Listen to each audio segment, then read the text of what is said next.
Internet তো আমরা অনেকেই অনেক সময় বিভিন্ন ওয়েবসাইট ব্রাউজ করে থাকি, কিন্তু এই ওয়েবসাইট ব্রাউজ করার সময় আমাদের অনেক সময় দেখা যায় যে আমাদের কোনো ওয়ার্ড মিনিং জানা থাকে না। সেই ওয়ার্ড মিনিং বের করার জন্য আমাদের গুগল ট্রান্সলেটের মাধ্যমে সেটা কপি পেস্ট করে ট্রান্সলেট করতে হয়। কিন্তু আজকে আমি আপনাদেরকে এমন একটি মেথড দেখাবো যে মেথডের মাধ্যমে আপনারা সিম্পলি সেই ওয়ার্ড অথবা একটি সেন্টেন্স কিংবা একটি প্যারা সিলেক্ট করার মাধ্যমে সেটিকে ট্রান্সলেট করতে পারবেন, যেমনি আপনারা স্ক্রিনে দেখতে পাচ্ছেন।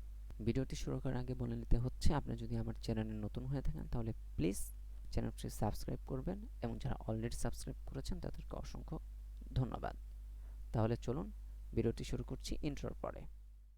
বিসমিল্লাহির রহমানির রহিম। চলে আসলাম কম্পিউটার স্ক্রিনে। এই মেথডটি আপনারা কিভাবে আপনাদের ডেস্কটপ কিংবা ল্যাপটপ ব্রাউজারে ব্যবহার করবেন সেটি দেখানোর জন্য। তো এটাই ইউজ করার জন্য আপনাদের সর্বপ্রথম যেটা প্রয়োজন হবে ট্রান্স ওভার। এটি একটি ওয়েব বা ব্রাউজার এক্সটেনশন। এটি আপনারা ক্রোম ব্রাউজার যেই ওয়েব এক্সটেনশন স্টোর আছে সেখানেও আপনারা পেয়ে যাবেন, এবং ফায়ারফক্স এক্সটেনশন যে স্টোর আছে সেখানেও আপনারা পেয়ে যাবেন। এই দুইটির লিঙ্ক আমি ভিডিও ডিসক্রিপশন বক্সে দিয়ে দেবো। আপনারা সেখানে ক্লিক করে আপনাদের মনমতো ব্রাউজার এক্সটেনশনটি ডাউনলোড করে ব্যবহার করতে পারবেন। সর্বপ্রথম আপনাদের কি করতে হবে, এখানে অ্যাড টু ফায়ারফক্স সে ক্লিক করে এক্সটেনশনটি আপনাদের ব্রাউজারে অ্যাড করে নিতে হবে। এখানে অ্যাড বাটনে ক্লিক করবেন। ক্লিক করার পরে আপনাদের সামনে এরকম একটি উইন্ডো ওপেন হবে। এখানে আপনারা দেখতে পাচ্ছেন when I click on word, মানে আপনারা কি চাচ্ছেন যে ওয়ার্ডটি সিলেক্ট করার মাধ্যমে সেটাকে ট্রান্সলেট করবেন, নাকি আরেকটি অপশন আছে পয়েন্ট অ্যাট ওয়ার্ড, নাকি আপনারা চাচ্ছেন সেটার উপরে সিম্পলি কার্সার রেখে সেটাকে ট্রান্সলেট করবেন। সো আমি ক্লিক ওয়ান ওয়ার্ড সিলেক্ট করছি, কারণ এটা দিয়ে আমি অনেক অংশই ট্রান্সলেট করতে পারবো, কিন্তু পয়েন্ট দিলে আমি একসাথে তো একাধিক ওয়ার্ডের উপরে পয়েন্ট করতে পারবো না। সিম্পলি একটা ওয়ার্ডের উপর মাত্র পয়েন্ট হবে, তাই আমি ক্লিক অন ওয়ার্ড দিচ্ছি। আপনারা আপনাদের মন মতো অপশন চুজ করতে পারেন। তো এখানে আপনারা কোন ভাষায় সেটা ট্রান্সলেট করবেন সেটা সিলেক্ট করতে বলছে। তো আমি বেঙ্গলি ভাষায় সিলেক্ট করব।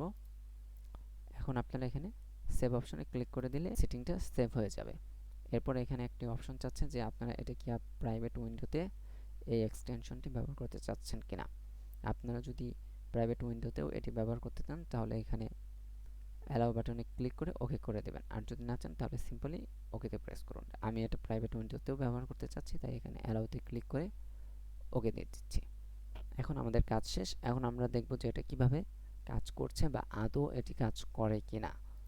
তো তার জন্য আমরা একটি ওয়েবসাইটে চলে আসলাম। এখন আমরা দেখব যে এই ওয়ার্ডটি সিলেক্ট করলে এই ওয়ার্ডের অর্থ কি এখানে দেখাচ্ছে কিনা। তো দেখতে পাচ্ছেন এখানে মেইনল্যান্ড এর অর্থ দেখাচ্ছে যে এটি একটি নাউন, এবং এর অর্থ হলো দেশের মূল অংশ বা অংশবিশেষ। এখন আমরা দেখেছি পুরো প্যারাটা সিলেক্ট করলে এর অর্থ কি এটা দেখাতে পারে কিনা।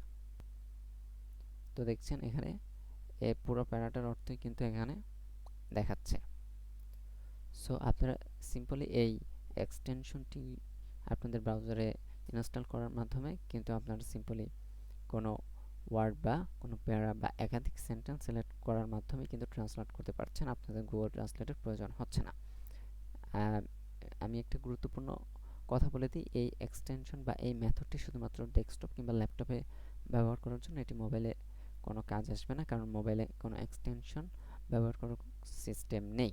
যদি আপনার মোবাইলে কোনো ওয়েব পেজ ট্রান্সলেট করতে চান সেটির অপশন আছে, সেটি আমি আপনাদেরকে দেখিয়ে দিচ্ছি। কিন্তু যদি আপনার কোনো ওয়ার্ড ট্রান্সলেট করতে চান তাহলে অবশ্যই আপনার মোবাইলে গুগল ট্রান্সলেট ইউজ করতে হবে। তো আপনারা কিভাবে একটি ওয়েব পেজ ট্রান্সলেট করবেন সেটি আমি আপনাদের দেখিয়ে দিচ্ছি। তার জন্য আমরা চলে যাই ফোনের স্ক্রিনে। চলে আসলাম মোবাইল স্ক্রিনে। যদি মোবাইলে আপনারা কোনো ওয়েবসাইট বা কোনো ওয়েব পেজ ট্রান্সলেট করতে চান অবশ্যই আপনাদের ফোনে ক্রোম ব্রাউজার থাকতে হবে। ক্রোম ব্রাউজার ছাড়া আপনারা ট্রান্সলেট করতে পারবেন না। তো আপনারা সিম্পলি ওয়েব পেজ ট্রান্সলেট করার জন্য আপনাদের ফোন থেকে ক্রোম ব্রাউজারটি ওপেন করবেন। ওপেন করার পরে আপনাদের যে ওয়েব পেজ বা ওয়েবসাইটটি ট্রান্সলেট করতে হবে সেই ওয়েবসাইটটি ওপেন করে নেবেন। আমি আপনাদের দেখানোর জন্য এই ওয়েবসাইটটি ওপেন করেছি। তো আমি সিম্পলি এই ওয়েব পেজটি ট্রান্সলেট করব বাংলায়। আপনারা দেখেন এই ওয়েবসাইটটি কিন্তু ইংলিশে লেখা আছে। তো আমি এখানে পুরো ওয়েব পেজটি আমি বাংলায় ট্রান্সলেট করব। তার জন্য আপনারা এখানে থ্রি ডট মেনু দেখতে পাচ্ছেন, এখানে ক্লিক করবেন। ক্লিক করার পরে এই ট্রান্সলেট অপশনে ক্লিক করবেন। ক্লিক করার কিছুক্ষণের মধ্যেই কিন্তু দেখতে পাবেন যে আপনাদের এই ওয়েবসাইটটি সম্পূর্ণ আপনাদের কাঙ্ক্ষিত ল্যাঙ্গুয়েজে ট্রান্সলেট হয়ে গেছে। দেখতে পাচ্ছেন পুরো ওয়েব পেজটি কিন্তু ট্রান্সলেট হয়ে গিয়েছে। তো আপনারা যদি বাংলা ছাড়া অন্য কোনো ল্যাঙ্গুয়েজে ট্রান্সলেট করতে চান তাহলে এখানে থ্রি ডট একটি মেনু আছে, সেখানে ক্লিক করবেন। ক্লিক করার পরে মোর ল্যাঙ্গুয়েজে ক্লিক করে আপনারা এখানে অসংখ্য ল্যাঙ্গুয়েজ পাবেন। আপনারা চাইলে অন্য ল্যাঙ্গুয়েজেও আপনাদের প্রয়োজন হলে ট্রান্সলেট করতে পারেন। যদি ভিডিওটি ভালো লেগে থাকে অবশ্যই ভিডিওটি একটি লাইক করবেন, কমেন্ট করে আপনাদের গুরুত্বপূর্ণ মতামত জানাবেন এবং ভিডিওটি অবশ্যই আপনাদের ফ্রেন্ডদের মাঝে বেশি বেশি করে শেয়ার করে দেবেন যাতে সবাই এই টিপস সম্পর্কে জানতে পারে। আপনাদের সাথে পরবর্তীতে একটি নতুন ভিডিও নিয়ে দেখা হবে। তার আগ পর্যন্ত সবাই ভালো থাকবেন, সুস্থ থাকবেন। আসসালামু আলাইকুম ওয়া রাহমাতুল্লাহি ওয়া বারাকাতুহু।